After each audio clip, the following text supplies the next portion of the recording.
Jesus. I done had some things happen to me, man. President Obama's transition team. I was getting off a plane one day. Assistant called and said, Steve, it's President Obama's transition team. President Obama and I were friends. I've interviewed him. He's been on my talk show. I've been to the White House and interviewed him. He's been on my radio show more than anybody's show. I go to their parties. We friends. So his transition team called me around the 9th of January and said, Steve, the president feels like it's important that we sit down and have a conversation with this new administration to see if there's something we can work out. Not President Obama, just his transition team from the White House. I said, okay, cool. Next thing I know, the Trump administration transition team gets in touch with the Obama transition team. My name come up. So on January 13th, they asked me to come to Trump Towers to meet with Donald Trump. Now, the hell I caught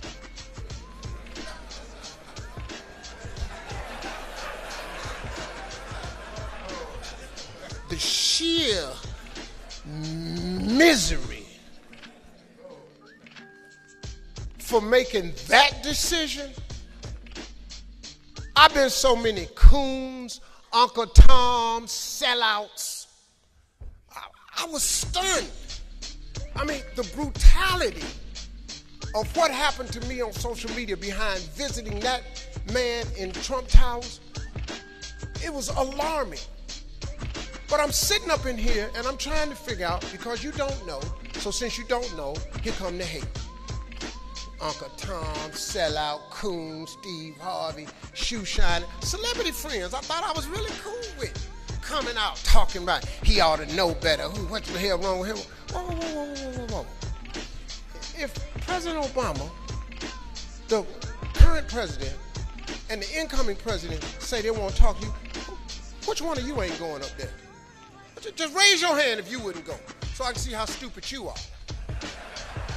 Now just go ahead. I just want to see. This is what I be really wanting to say. See, I can't say none of this in front of another group, but since it's us in here, oh, I've been wanting to say this since January 13th. You better believe this right here. I've been waiting on the right crowd. Well, I'm in front of a bunch of friends right now. So see, I can say this because I'm around a bunch of friends. You understand? Friendship is essential to the soul. You can live without your father. You can live without a relative. You can make it without your mama. You can't live in this world without a friend. Friendship is essential to the soul. Oh, Philly sukas. That's friendship is essential to the soul.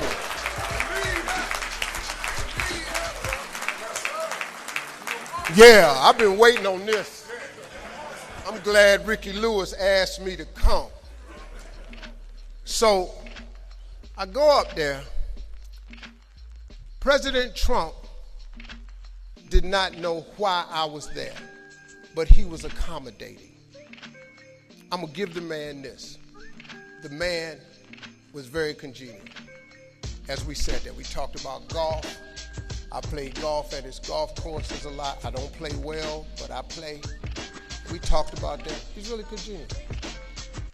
And we're sitting there, and he thought that since we shared a common friend, Mark Burnett produced Apprentice, and Mark Burnett produces my new show, Steve Harvey's Thunderdome, that I was there to talk about possibly doing some type of program. I said, no, sir, I'm not. So it got around to it. After 25 minutes of talking, he said, so Steve, what can I do for you? Now I had thought of what I would say when I got up there. So I said, well, there's really nothing I want you to do for me. I said, I want to do something for you. And he said, President Trump said, you want to help me? I said, yeah. I said, if you've appointed Dr. Ben Carson the head of HUD, and I would like to help him because I don't think he has the celebrity or the name notoriety to get to these inner cities. I've been in inner cities my whole life. I got the key to 32 cities. I've been in stand-up a long time. I said I can help him with some of these urban situations because I'm from there. And I want to do something to help him. He said, so what do you want to do? I said, well, I have a mentoring program, but my mentoring program is restrictive because I can only do about 1,000 boys. And I can do them only one time a year in each city. I want to create vision centers around the country where I can take these schools that you're closing in the inner cities, take HUD funds, put it with them, and then go in and refurbish these schools and buildings and turn them into a place where boys and girls can come and learn life skills, and parents can come and learn financial skills, literacy skills to make it. And then eventually, I would like to build vision homes around it to help support these communities so we have wonderful communities. I want people who are less fortunate to have a better way of life. He said, I like that. Let me get Ben Carson on the phone right now. I kid you not. In 2 minutes, he had Ben Carson on the phone. He put Ben Carson on the phone, and he and I started talking, and I introduced the concept to him of vision homes right there in the office. He said it's a done deal. Since then, the problem I had was, after the meeting was over, I was supposed to go downstairs by myself and go on over to the rope and address the media. President Trump said, Steve, I'm going to go down with you. All right. We get off the elevator. We walk up to the rope. All the cameras is on. And first thing he said, what we're going to do first thing in this office is replace and repeal Obamacare. I'm standing there, I went, look at the tape. Go back and look at the tape and look at Steve's face. Because I'm going, there ain't shit we said upstairs. I'm sorry.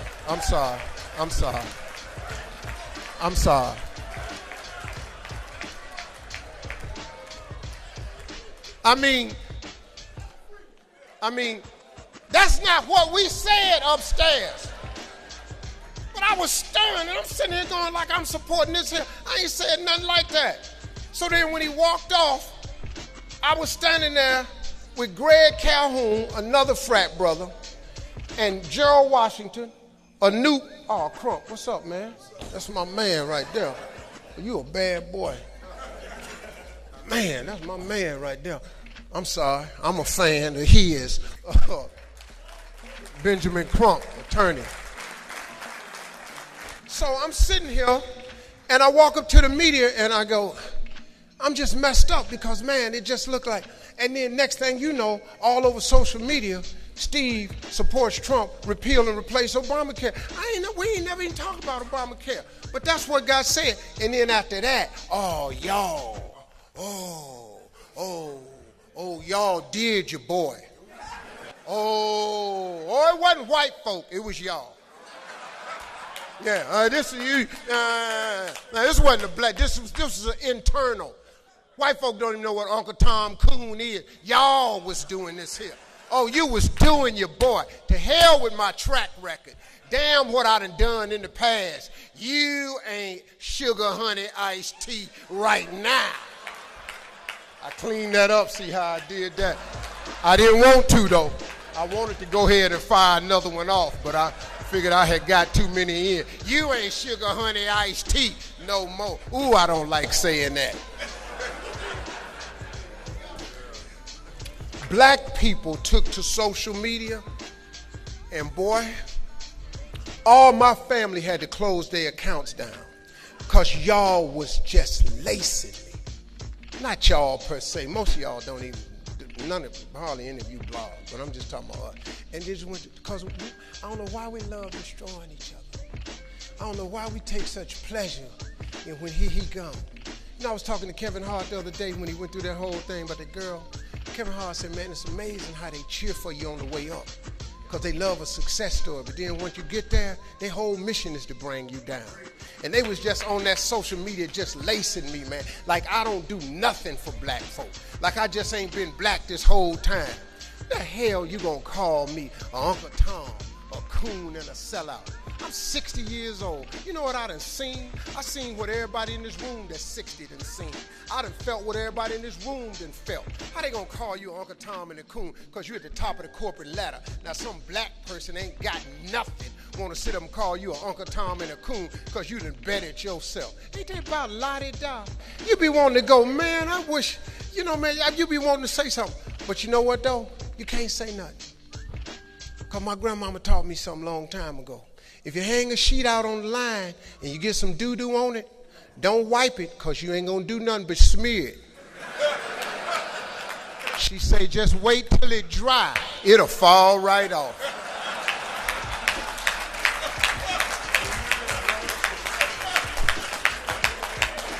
So when they kept on trying to, I just shut my mouth.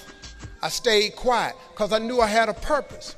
Now, Brother Blue went with me to the first meeting with Dr. Ben Carson at HUD. We have started an initiative.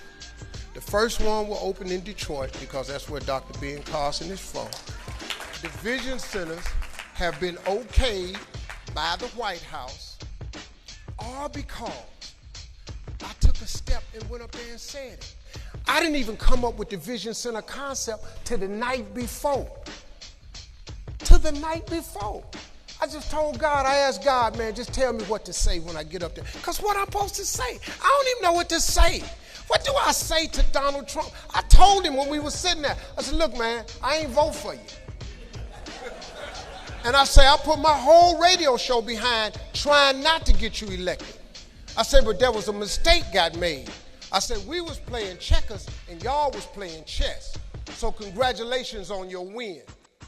And then he ain't my president. Well, he the president of the United States. Well, he's not my president.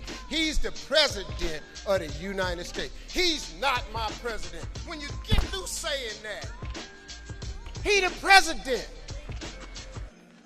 And if you don't sit at the table and talk, you have no say-so on what they serve on the menu. So if you don't like what you eating, it's because you ain't at the table picking and choosing. We as black people got to get at the table. This ain't the white man's game. This is the game. Money is not white man's money. It's money.